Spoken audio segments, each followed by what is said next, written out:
Hello everyone, आप सभी का हमारे चैनल पर स्वागत है। आज की इस वीडियो लेक्चर में हम क्लास 11th जीव विज्ञान वार्षिक परीक्षा 2025 के एक नए क्वेश्चन पेपर को यहाँ पे हम देखेंगे।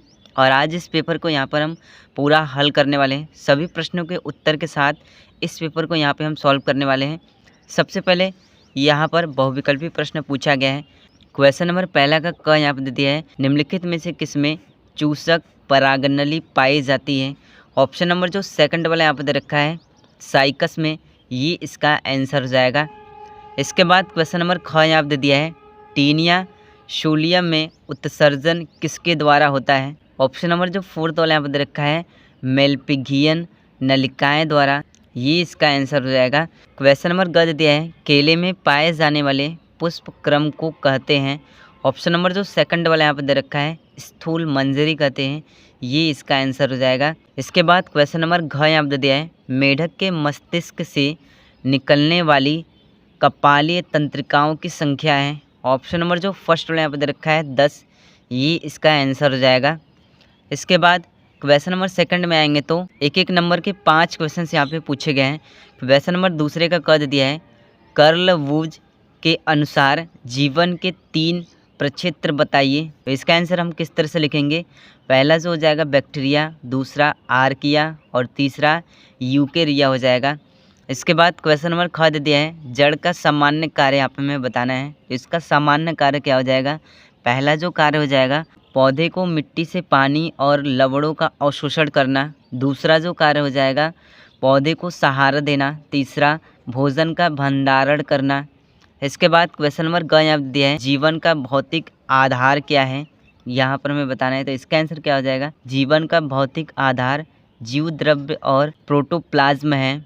इसके बाद क्वेश्चन नंबर घ दे दिया है, जैविक अणु क्या है, यहाँ पर हमें बताना है।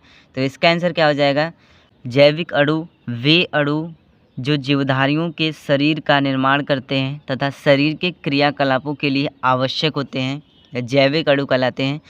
इस तरह से हमें इसका आंसर देना है। इसके बाद क्वेश्चन नंबर अंगा यहाँ पर दे दिया है, रेड ड्राप किसे कहते हैं, इसका आंसर यहाँ पे हमें लिखना है।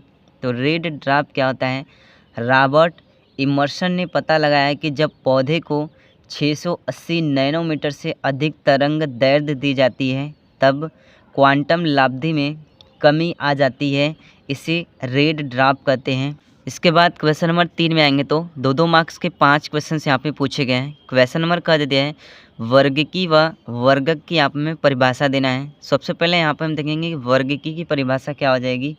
वर्गिकी की परिभाषा जीव विज्ञान की वह शाखा है जिसके अंतर्गत जीवों को पहचानने, नामकरण एवं उनके गुणों के समानता एवं असमानता के आधार पर विभिन्न समूहों में विभक्त करने का अध्ययन किया जाता है।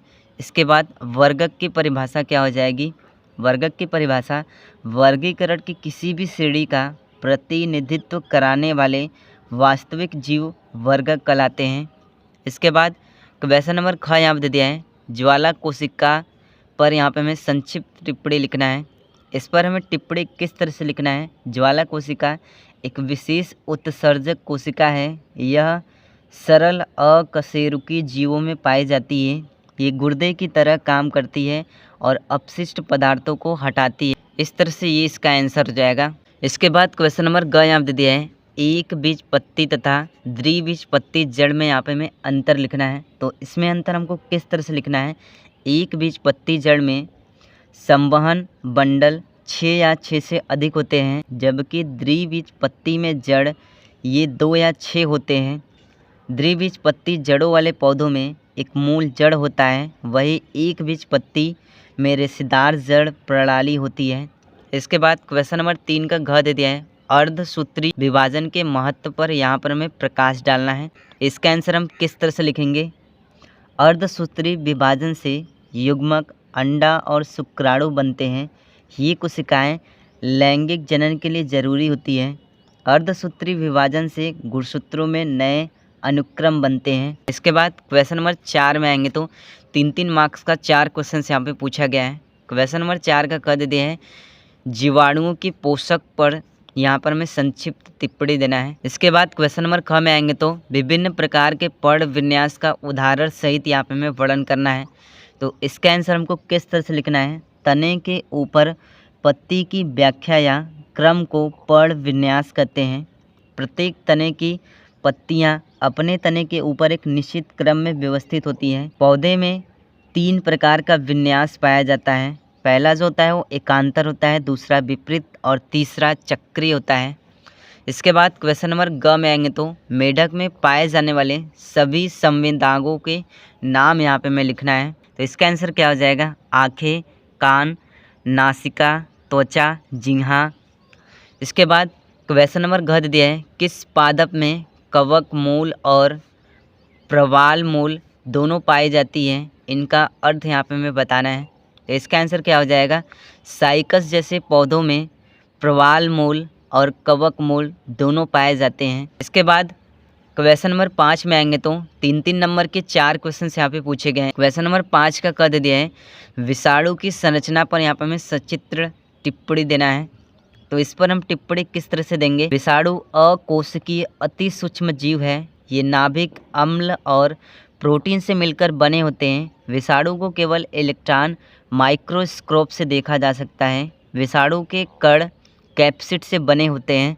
इसके बाद क्वेश्चन नंबर 5 का ख दे दिया है, कोशिका सिद्धांत पर यहाँ पे हमें संक्षिप्त टिप्पणी देना है। तो इस पर हमें टिप्पणी किस तरह से लिखना है?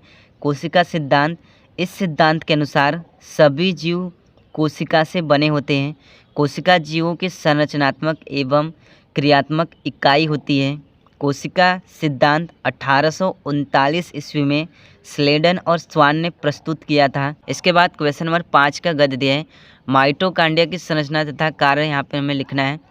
तो माइटोकांड्रिया की संरचना तथा कार्य हमको किस तरह से लिखना है? माइटोकांड्रिया की संरचना जटिल होती है। यह कोशिका का पावर हाउस कहलाता है। यह कोशिका को ऊर्जा देता है। इसका कार्य क्या हो जाएगा? माइटोकांड्रिया ऊर्जा का उत्पादन करता है। यह कोशिका की चयापचय गति को नियंत्रित करता है।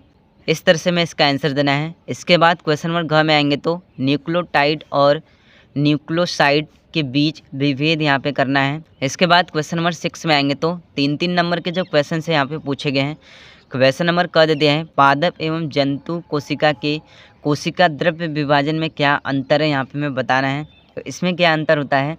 पादप कोशिका में कोशिका द्रव्य विभाजन साइटोकाइनेसिस के दौरान होता है। वही जंतु कोशिका में कोशिका द्रव्य विभाजन दरार फरो बनता है। C3 एवं CAM पादपों में यहाँ पे हमें अंतर लिखना है। इसके बाद क्वेश्चन नंबर घ में आएंगे तो दोहरे परिसंचरण से क्या तात्पर्य है? इसकी महत्व यहाँ पे हमें बताना है। तो दोहरे परिसंचरण से क्या तात्पर्य है? वह परिसंचरण जिसमें रक्त को एक शरीर का पूरा चक्कर लगाने के लिए हृदय में 2 बार गुजरना पड़ता है, उसे दोहरा परिसंचरण कहते हैं। इसका महत्व क्या है? इसके कारण शुद्ध व अशुद्ध रक्त शरीर में अलग अलग रहते हैं। क्वेश्चन नंबर 7 में आएंगे तो आवृत्त बीजों में पाए जाने वाले विभिन्न प्रकार के संवहन मंडलों का यहाँ पे हमें वर्णन करना है, अथवा करके इस क्वेश्चन को हम कर सकते हैं। इसके बाद क्वेश्चन नंबर 8 में आएंगे तो आरएनए की संरचना तथा प्रकार यहाँ पे हमें बताना है। तो इसका आंसर हम किस तरह से लिखेंगे? आरएनए की राइबोन्यूक्लिक श्रृंखला में राइबोज फास्फेट समूह और 4 नाइट्रोजन बेस AUG और S होते हैं। आरएनए में पाए जाने वाले नाइट्रोजन बेस 2 तरह के होते हैं, फ्यूरिन और पायरीमिडीन। अथवा करके प्रकाश संश्लेषण किसे कहते हैं? इसमें चक्रीय एवं अचक्रीय प्रकाश फास्फोरिलीकरण का यहाँ पे हमें वर्णन करना है। इसके बाद क्वेश्चन नंबर 9 में आएंगे तो कृषि में पादप हार्मोन्स के यहाँ पे हमें महत्व को लिखना है, अथवा करके इस क्वेश्चन को हम कर सकते हैं। तो इस तरह से क्लास 11th जीव विज्ञान वार्षिक परीक्षा 2025 के क्वेश्चन पेपर में जो क्वेश्चन है पूछे गए हैं। वीडियो पसंद आए तो वीडियो को लाइक कर दीजिएगा, साथ ही हमारे चैनल पर नए चैनल को सब्सक्राइब कर दीजिएगा।